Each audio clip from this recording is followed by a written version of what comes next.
Jangan pecah, kembali lagi bersama dengan saya dalam channel YouTube Official Yosias Bornedepasa dalam komunitas Jaringan Pemuda Cakap Hukum atau Jangan Pecah. Bagi Anda yang baru pertama kali menyaksikan konten YouTube kami, jangan lupa untuk subscribe, like, comment, and share. Tekan tombol lonceng agar Anda mendapatkan notifikasi video terbaru dari kami. Tetap di sini, jangan pecah.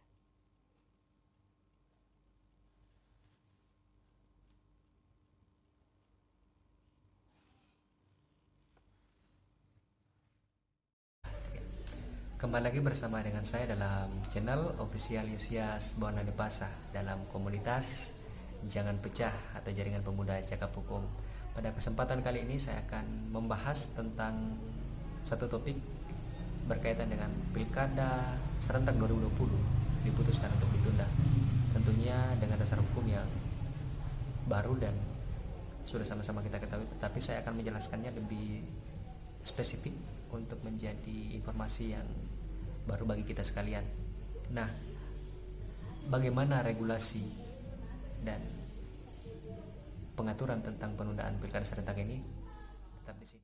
Saya kembali ingin menegaskan bahwa pada konten kali ini dasar hukum yang akan menjadi rujukan kita adalah yang pertama adalah Undang-Undang Administrasi Pemerintahan, yang kedua adalah Undang-Undang Nomor 1 Tahun 2015 tentang Pemilihan Kepala Daerah, dan yang ketiga adalah Peraturan Pemerintah Pengganti Undang-Undang Nomor 2 Tahun 2020 sebagai dasar penundaan Pilkada serentak tahun 2020 di Indonesia. Nah, singkatnya saya ingin menjelaskan tentang tata cara atau peralihan tanggung jawab kepala daerah definitif yang sudah habis masa tugasnya kepada pelaksana tugas atau pelaksana harian kepala daerah. Dan yang berikut saya akan menjelaskan apa yang menjadi konsekuensi hukum secara konsekuensi logis secara hukum terhadap efektivitas roda pemerintahan di daerah yang dipimpin hanya oleh pelaksana tugas ataupun pelaksana harian.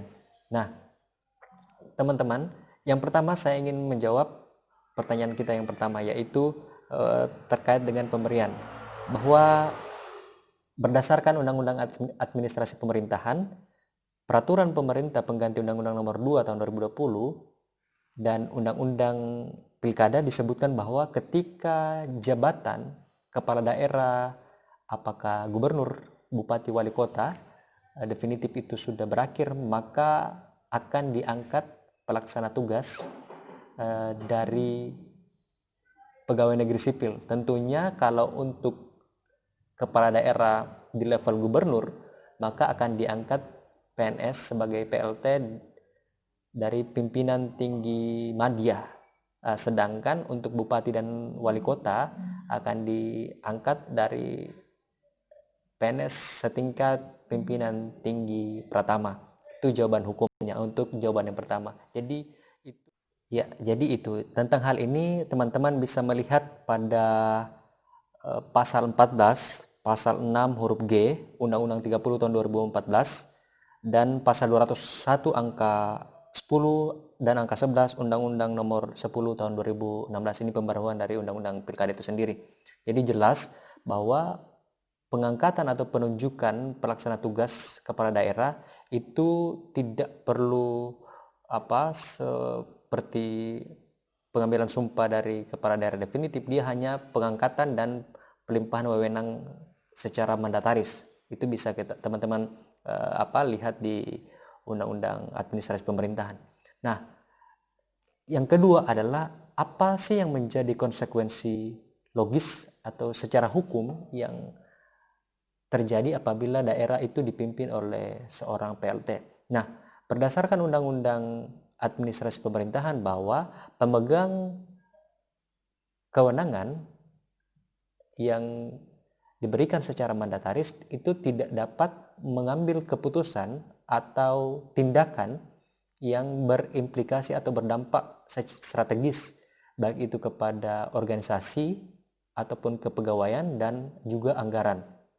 Nah, sehingga inilah yang saya maksud, inilah poin saya bahwa pelaksana tugas dan pelaksana harian kepala daerah tentu tidak akan efektif dan efisien untuk menjalankan roda pemerintahan bila kewenangannya itu terbatas, menjadi kontradiksi dengan harapan masyarakat, harapan warga bahwa kepala daerah atau daerahnya itu dipimpin atau dijalankan secara baik sehingga apa yang mereka inginkan, aspirasi masyarakat itu bisa dikerjakan, termasuk dengan hal-hal yang bersifat strategis. Nah, kalau misalkan penundaan pilkada serentak ini terlampau panjang, maka konsekuensi hukumnya daerah yang dipimpin oleh PLT juga akan memperpanjang masa tugas dari PLT itu sendiri. Sehingga kami dari Jangan Pecah berharap bahwa ada kebijakan-kebijakan terbuka yang diambil oleh penyelenggara pemilu bersama dengan pemerintah, termasuk dengan Dewan Perwakilan Rakyat, agar ada wacana bahwa pemungutan suara akan dilakukan secara e-voting. Tentu ini open policy yang bisa diambil oleh para pengambil kebijakan, dan tentunya harapan masyarakat melalui kami dari komunitas Jangan Pecah bahwa apapun keputusan yang diambil pemerintah adalah sebesar-besarnya untuk kepentingan bangsa dan negara. Kami berharap proses pemilu, maksud saya pilkada, adalah hal yang wajib sebagai suatu proses demokrasi di negara ini, dan kami berharap proses itu tetap berjalan seperti biasanya, apalagi di tengah pandemi yang tentu perlu mendapat perhatian khusus dan perlakuan khusus dengan kebijakan baru pemerintah, yaitu new normal. Saya pikir itu teman-teman bisa masukkan apabila teman-teman berbeda pendapat dengan kami, atau mungkin pendapat kami kurang sempurna, teman-teman bisa masukkan dalam kolom komentar atau masukkan melalui via WA kepada tim kami, tim Jangan Pecah. Terima kasih atas atensinya menyaksikan konten kali ini. Salam Jangan Pecah.